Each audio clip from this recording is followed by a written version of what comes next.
یہ مشرکین مکہ اور کفار مکہ پر غالب ہو جاتے اور وہ لوگ مغلوب ہو جاتے ہیں۔ ولادت سے پہلے کا جو وجود ہوتا ہے قرآن نے اس کو کہا ہے وفات، اس پر بھی وفات کا اطلاق ہوتا ہے۔ ولادت سے پہلے جو انسان کا وجود ہوتا ہے، قرآن سنت کے نصوص پر غور کرنے سے یہ محسوس ہوتا ہے، پتہ چلتا ہے کہ ولادت سے پہلے جو زندگی ہوتی ہے وہ وفات ہوتی ہے۔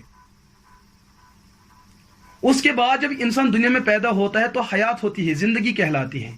تو التوسل بالذات قبل الولادہ، ولادت سے پہلے کسی شخصیت کا وسیلہ پکڑنا، تو یہ تو کتابوں کے اندر موجود ہے، اور حضور علیہ الصلوۃ والسلام تک یہ بات آئی اور حضور نے اس پر انکار بھی نہیں کیا ہے۔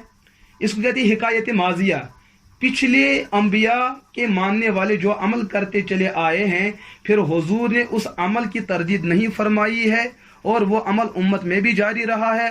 حضور نے اس کو برا بلا نہیں کہا، اس کو روکا نہیں ہے۔ تو یہ سمجھنا چاہے کہ یہ اب دین محمدی صلی اللہ علیہ وسلم کا ایک بنیادی حصہ ہے۔ یہ ہے التوسل بالذات قبل الولادہ، ولادت سے پہلے کسی کا وسیلہ پکڑنا۔ اب اس پہ سوال پیدا ہو سکتا ہے، کیا آج کے دور میں ہمارے لیے ممکن ہے کہ کسی کی ولادت سے پہلے اس کا وسیلہ پکڑنا؟ میں کہتا ہوں کہ ہاں، اس کی مثال موجود ہے۔ کتب حدیث کے اندر دو شخصیتوں کا تذکرہ آیا ہے جن کے خد و خال کو اللہ کے رسول علیہ الصلوۃ والسلام نے تفصیل کے ساتھ سمجھایا ہے۔ ایک ان میں پیغمبر ہے اور ایک ان میں امتی ہے۔ پیغمبر حضرت عیسیٰ علیہ نبی علیہ الصلوۃ والسلام، اور امتی حضرت مہدی رضوان۔ حضرت عیسیٰ پیدا ہو چکے ہیں، کسی مصلحت اور ضرورت سے اللہ نے ان کو ابھی وفات عطا نہیں فرمائی، بلکہ اپنے زمانے میں ان کو مبارک جسم و روح کے ساتھ اٹھا لیا اور آسمان پر ان کو محفوظ رکھا۔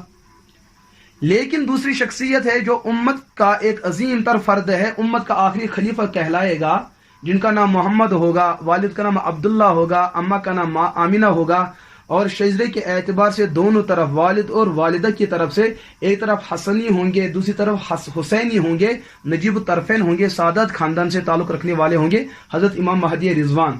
ان کے بارے میں کتب حدیث اور کتب عقائد میں لکھا ہے کہ آخری زمانے میں ان کی ولادت ہوگی، ان کا ظہور ہوگا۔ تو آج کے دور میں اگر کوئی اہل سنت والجماعت اللہ سے دعا کرے، پھر دعا مانگنے کے بعد یہ عرض کرے کہ ربا امام مہدی رضوان، ان کی برکت اور ان کے وسیلے سے میری مانگی ہوئی دعاؤں کو قبول فرما دیجئے، ایسا کہہ سکتے ہیں، اس کی دلیل موجود ہے، یہ کہہ سکتے ہیں، جائز ہے۔ اور وسیلے کی ایک شکل کیا ہے؟ التوسل بالذات بعد الوفات، کسی کے انتقال کے بعد اس کا وسیلہ پکڑنا۔ تو حضرت عثمان رضی اللہ تعالیٰ عنہ کے دور میں ایسا واقعہ آیا، ایک نابینا آدمی آیا، ان کی بصارت نہیں تھی، تو اس بصارت کے مسئلے کو حل کرنے کے لیے ان کو جو وقت کے صحابی نے طریقہ سکھایا کہ آپ کی بینائی کیسے لوٹ آ سکتی ہے، اس وقت انہوں نے جو وسیلے میں جو الفاظ پیش کر رکھے ہیں، حضور علیہ الصلوۃ والسلام کو مبارک نام لے کر انہوں نے وسیلے میں الفاظ پیش کر رکھے ہیں۔ اور بھی کسی صحابی کے بارے میں آتا ہے کہ وہ اس دنیا سے انتقال ہو چکے تھے، تو جب انہوں نے اس طریقے سے دعا مانگی اس وسیلے کے ساتھ، کسی شخصیت کے وفات کے بعد اس شخصیت کو وسیلے میں پیش کرنا، کہتے ہیں جب اس نے دعا اس طریقے سے مانگی، اس کی آنکھوں کی بینائی لوٹ کر واپس آئی۔ یہ صحابہ کا عمل ہے۔ ابو داؤد دیگر کتب حدیث کے اندر یہ روایت موجود ہے، اور حدیث حسن کے درجے میں یہ روایت موجود ہے۔ تو علماء دیوبند توسل وسیلے کی اس شکل کے بھی قائل ہیں۔ چاہے کوئی ولی، چاہے وہ نبی ہو، صحابی ہو، تابعی ہو، کوئی بھی اللہ کا دوست ہو، وہ حیات ہو یا اس دنیا سے انتقال کر چکے ہو، دونوں صورتوں میں ان کا وسیلہ لینا جائز ہے۔ ان کے اعمال کا وسیلہ لینا جائز ہے، ان کی ذوات کا وسیلہ لینا جائز ہے، آسمانی کتابوں کا وسیلہ لینا جائز ہے، فرشتوں کا وسیلہ لینا جائز ہے۔ جو بھی اچھی مخلوق ہو، اچھی چیز ہو، زمان ہو، زمین ہو، مکان ہو، مکین ہو، سب کا وسیلہ پیش کرنا جائز ہے۔ اس میں جمہور اہل سنت میں سے کسی کا اختلاف نہیں ہے، لیکن جن لوگوں نے ان میں کچھ حصوں میں اختلاف کیا ہے، بصیرت اور بصارت کی بات یہ ہے کہ ان کے پاس اس مسئلے میں کوئی مضبوط دلیل نہیں تھی کہ وہ ان چیزوں کا انکار کرے۔ بس ان کی ایک غلطی ہے، لیکن وہ غلطی اس کو ہم کفر نہیں کہہ سکتے ہیں، گمراہی نہیں کہہ سکتے ہیں، ہم زیادہ سے زیادہ یہ کہہ سکتے ہیں کہ ایک عالم کتنا ہی بڑا کیوں نہ ہو لیکن دین کے تمام چیز اور جزئیات اس پر واضح ہو، ایسا ناممکن ہے۔ انسان غلطی کھاتا ہے، یہ اس کے مخلوق ہونے کی دلیل ہے۔ عالم علمی مسئلے میں غلطی کھاتا ہے، یہ اس کے غیر نبی ہونے کی دلیل ہے، یہ اس کے صحابی سے کمتر ہونے کی دلیل ہے، یہ اس کے مخلوق ہونے کی دلیل ہے، یہ اس کے عاجز اور بے بس ہونے کی دلیل ہے اللہ کے مقابلے۔ لیکن نفس وسیلہ اپنے ان اقسام کے ساتھ علماء دیوبند اہل سنت والجماعت اس کے قائل ہے، اس کو مانتے ہیں، اور جو لوگ اس کا انکار کرتے ہیں ان کے انکار پر دلائل دیتے ہیں کہ آپ کا انکار کرنا غلط ہے، بلکہ اس نفس مسئلے پر دلائل موجود ہے، وسیلے پر دلائل موجود ہے، اس کا انکار کرنا بلا وجہ ضد اور عناد کی وجہ سے یہ اہل سنت والجماعت کا طریقہ نہیں ہے۔ لہذا یہ چند معروضات جو میں نے آپ کی خدمت میں عرض کی تاکہ آپ پر یہ بات واضح ہو جائے کہ المحند علی المفند میں جو ہمارا عقیدہ پیش کیا گیا ہے، یہ عقیدہ ہم رکھتے ہیں، اس کے قائل ہے، اس کے فائل ہے، اس کی ہم تبلیغ کرتے ہیں، اس پر جو لوگ انکار کرتے ہیں اور انکار کرنے والوں کے سامنے ہم دلائل پیش کرتے ہوئے اتمام حجت کا کام بھی پورا کرتے ہیں۔ لہذا وسیلہ نام ہے اللہ کی محبوب شخصیات، ان محبوب شخصیات کے مبارک اعمال، چاہے وہ محبوب شخصیات انبیاء ہو یا ان کے اعمال، محبوب شخصیات صحابہ ہو یا ان کے اعمال، محبوب شخصیات تابعین ہو یا ان کے اعمال، محبوب شخصیات اتباع تابعین ہو یا ان کے اعمال، محبوب شخصیات فقہ ہو یا ان کے اعمال، محبوب شخصیات محدثین ہو یا ان کے اعمال، صوفیہ ہو یا ان کے اعمال، علماء ہو یا ان کے اعمال، یا ہر وہ چیز جس چیز سے اللہ کو محبت ہے، ہر وہ زمان جس سے اللہ کو محبت ہے، ہر زمین جس سے اللہ کو محبت ہے، ہر وہ مکان اور مکین جس چیز سے اللہ کو محبت ہے، اس تعلق محبت کو دعا کرنے کے بعد اللہ کے سامنے پیش کرنا کہ آپ اللہ اس سے محبت کرتے ہیں اور اس شخصیت سے محبت کرتے ہیں، اس تعلق محبت کی برکت اور وسیلے سے ہماری دعا کو قبول کیجئے۔ یہ تعلق محبت کبھی ذات کی شکل میں ہو سکتا ہے، کبھی اعمال کی شکل میں ہوتا ہے، اسی کو کہتے ہیں وسیلہ۔ میں نہیں سمجھتا ہوں کہ کوئی عقل مند انسان ہو کہ اس چیز کا بھلا انکار کرے۔ کیسے انکار کر سکتا ہے؟ انکار وہ کرے جو ضدی ہو، انکار وہ کرے جو ہر درم ہو۔ اللہ ہمیں نہ ضدی بنائے، اللہ ہمیں نہ ہر درم بنائے، اللہ ہمیں یہود اور نصارہ کی بدترین خصلتوں سے ہماری حفاظت فرمائے، امت کے اندر جو افراد کرنے والے اور تفرید کرنے والے ہمیں ان سے بھی حفاظت فرمائے، اللہ ہمیں مسلک اعتدال پر چلنے کی توفیق عطا فرمائے۔ یہ کچھ معروضات تھی جس کو میں نے تمہید کے درجے میں اور اصول کے درجے میں آپ کی خدمت میں عرض کیا۔ اللہ مصنف علام علیہ رحمہ کے درجات کو دوبالا فرمائے اور ان کی قبر پر کروڑہ رحمت نازل فرمائے۔ وآخر دعوانا ان الحمد للہ رب العالمین۔